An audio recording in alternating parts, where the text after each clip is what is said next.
attention to this crucial information regarding your EMIs. നിങ്ങളുടെ ഏറ്റവും വലിയ സാമ്പത്തിക സമ്മർദ്ദം EMI ആണെന്ന് കരുതുന്നുണ്ടോ? Home loan, car loan, personal loan, അങ്ങനെ. എന്നാൽ അത് മാത്രമല്ല നിങ്ങളെ ക്ഷീണിപ്പിക്കുന്നത്. മറ്റൊന്നുണ്ട്, കാണാൻ പറ്റാത്തത്. നമുക്കതിനെ സൈലന്റ് EMI എന്ന് വിളിക്കാം. ഡൗൺഗ്രേഡ് ചെയ്യാൻ പറ്റാത്ത ലൈഫ് സ്റ്റൈൽ, കുറയ്ക്കാൻ പറ്റാത്ത സ്കൂൾ ഫീസ്, വലിയ വീടിന്റെ വാടക, ക്യാൻസൽ ചെയ്യാത്ത സബ്സ്ക്രിപ്ഷനുകൾ, ഇതൊക്കെ ചെറുതെന്ന് മാത്രമാണ് തോന്നിയത്. പക്ഷെ ഒന്നിച്ചു വന്നപ്പോൾ വലിയ ഭാരമാവുകയും ചെയ്യുന്നു. ഒന്നും വായ്പയല്ല, പക്ഷെ വായ്പ പോലെ തന്നെയാണ്. ഇവ നിങ്ങളുടെ ഫ്ലെക്സിബിലിറ്റി കുറിച്ച് സമ്മർദ്ദം കൂട്ടും. അതുകൊണ്ട് ഇനി അങ്ങോട്ട് ഒരു സാമ്പത്തിക തീരുമാനം എടുക്കുന്നതിന് മുമ്പ് ഒരു ചോദ്യം മാത്രം ചോദിക്കും. ഇത് എത്രത്തോളം റിവേഴ്സിബിൾ ആണ്? വരുമാനം കുറഞ്ഞാൽ ഇത് നിർത്തിവെക്കാൻ പറ്റുമോ? ജീവിതം ഒന്ന് മാറിയാൽ ഒരു ചുവട് പിന്നോട്ട് വെക്കാൻ പറ്റുന്നതാണോ? വലിയ നഷ്ടമില്ലാതെ വേണ്ടെന്ന് വെക്കാൻ പറ്റുമോ?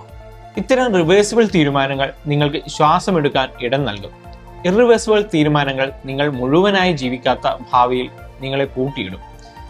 സാമ്പത്തിക ആശങ്ക സാധാരണ ഒരു വലിയ തെറ്റിൽ നിന്നല്ല ഉണ്ടാകുന്നത്, പല ചെറിയ തീരുമാനങ്ങളിൽ നിന്നാണ്. നിങ്ങൾ ചെയ്യേണ്ടത് സൈലന്റ് EMI ട്രാക്ക് ചെയ്യാൻ നോക്കുക എന്നത് മാത്രമാണ്. അവിടെ നിന്നാണ് യഥാർത്ഥ സാമ്പത്തിക സ്വാതന്ത്ര്യം തുടങ്ങുന്നത്.